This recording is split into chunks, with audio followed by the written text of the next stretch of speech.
In today's lecture, we will talk about prime numbers and relative primality. We all know what prime numbers are, but let's just define them formally. Let p be an integer and p greater than or equal to 2. P is said to be prime if its only positive divisors are 1 and itself p.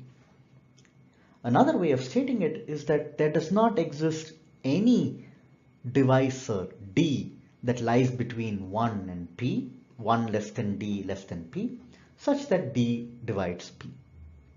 If this is not the case, then we say that p is composite. Now, a very natural question, and this has been studied by mathematicians for a very, very long time, is can I actually test if a number p is prime? There are many methods. First of all, I can simply check if d divides p for any d between 1 and p and output no if such a d is found. If such a d is found, then that means p is not prime. Another way of doing the same test is again check if d divides p for any divisor d, but I only need to go up to square root of p and output no if such a d is found. Why is that the case? It is the case that I only need to go up to square root p because if there is a divisor larger than square root p, then p divided by that divisor must be less than or equal to square root p, and therefore I would have found it when searching for all divisors less than or equal to square root p. Now, we all know that if I want to represent a particular number, I only need logarithmic number of bits to represent that number. So for example, if I want to represent all numbers between 0 and 3, both inclusive, then I only need 2 bits to represent that number. All numbers between 0 and 15, I only require 4 bits to represent that number. And note that this method of checking if a number is prime or not takes time 2 to the t over 2, where t is the number of bits to represent p, because I need to check so many divisors. So a very natural question is, can I do something faster? Can I do something that takes polynomial in t time? Say for example something that takes t squared time or t cubed time instead of spending 2 to the t over 2 time. There are actually a few randomized algorithms that run in polynomial time. Randomized meaning that they sometimes give the wrong answer. And this will not be covered today.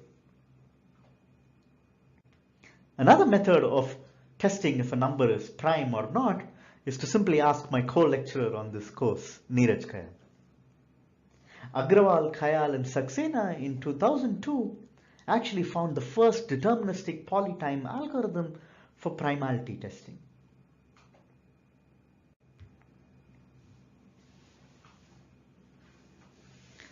A natural question to ask is, how many primes actually are there? We know that the number of integers are infinite, but how many prime numbers are actually there? It turns out that there are infinitely many prime numbers.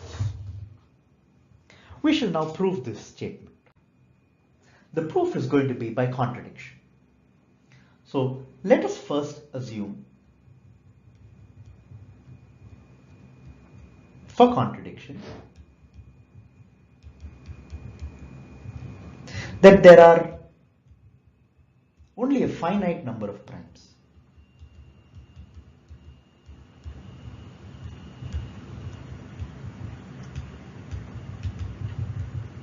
And let's call the set of prime numbers, the finite set of prime numbers, as p1 all the way up to pn. Now let us consider the new number p, which is a product of all these pi's plus 1.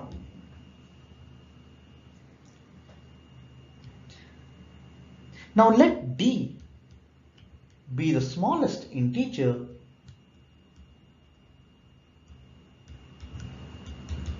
that divides P.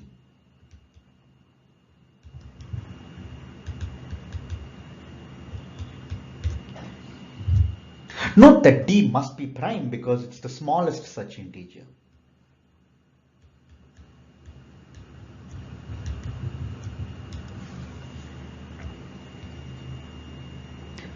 Since D is prime and there are only finite many primes, D must actually be equal to Pi for some I.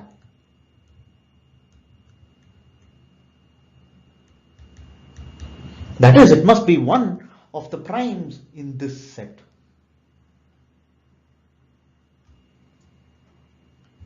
Now we have that Pi divides P.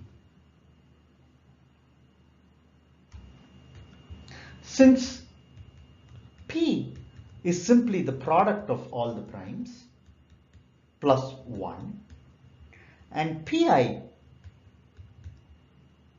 divides P1 times P2 times Pn, simply because Pi is also there in the right multiplication, we have from this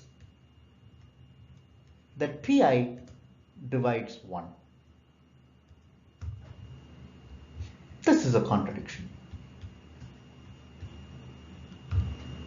And this shows that there are infinitely many prime numbers.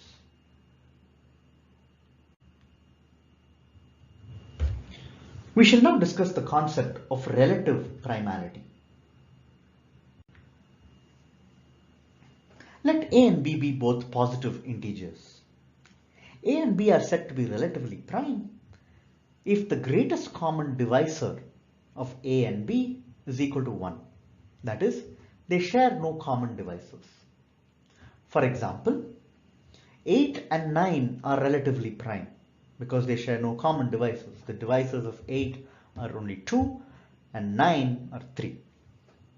24 and 35 are relatively prime. 24 is equal to 2 times 2 times 3 and 35 is equal to 5 times 7 and they share no common factors. 12 and 14 are not relatively prime. A common divisor would be 2.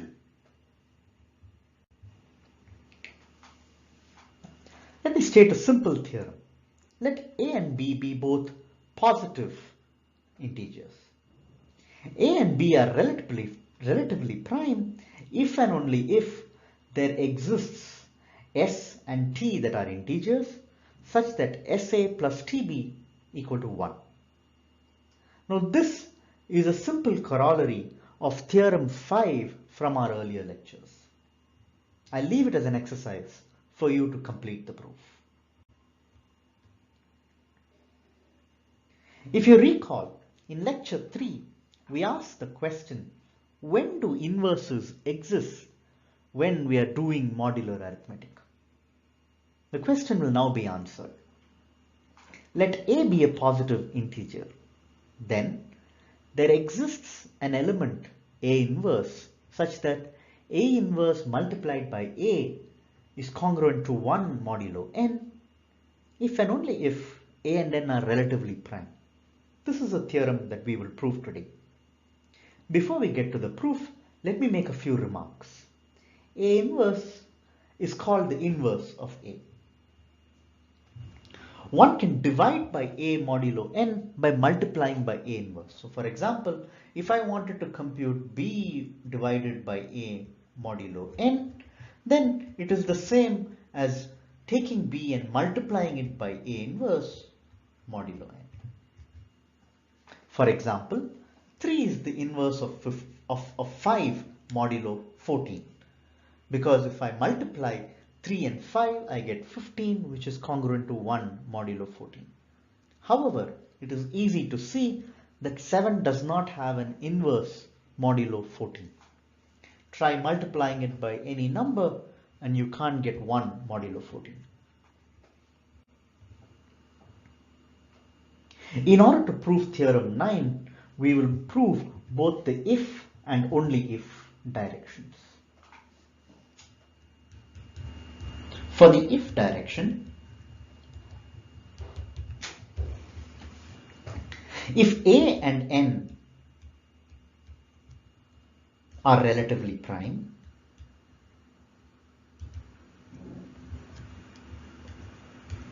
then we must show that A inverse exists.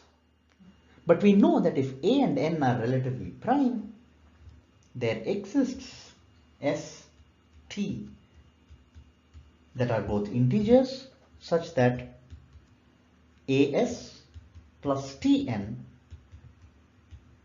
is equal to 1. Now this means that AS is congruent to 1 minus Tn modulo n. But since the the second term contains an n in it, this is congruent to 1 modulo n.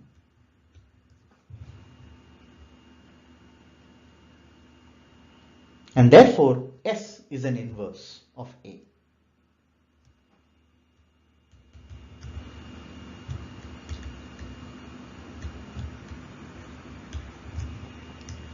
For the only if direction,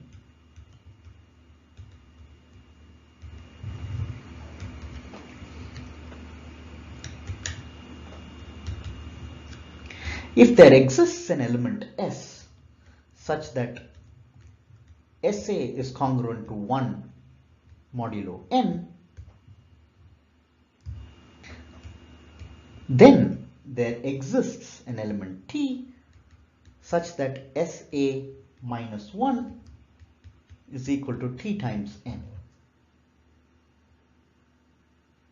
From this, we get that SA plus minus T times n is equal to 1, implying that the GCD of A and n is equal to 1. This proves theorem 9.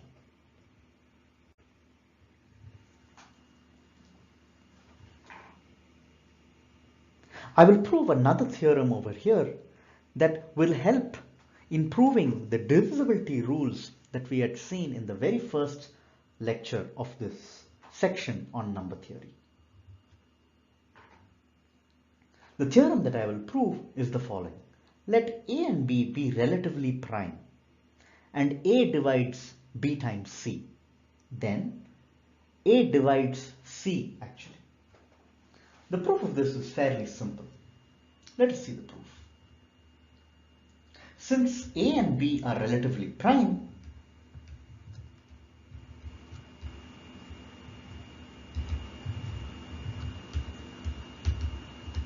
we know that there exists integers S and T such that AS plus BT is equal to 1.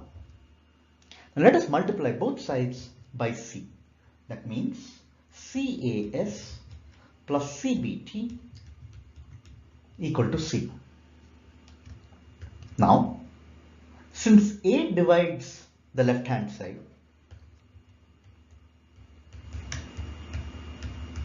why? Because A divides CAS trivially and A divides CBT since A divides BC. Now since A divides the left hand side, it must be the case that A divides the right hand side, which is C. And hence A divides C. This proves theorem 10.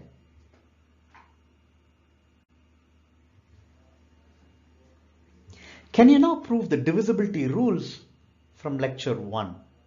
We had all these very nice rules to check if a number is divisible by 3 or if a number is divisible by 7 and so on and so forth.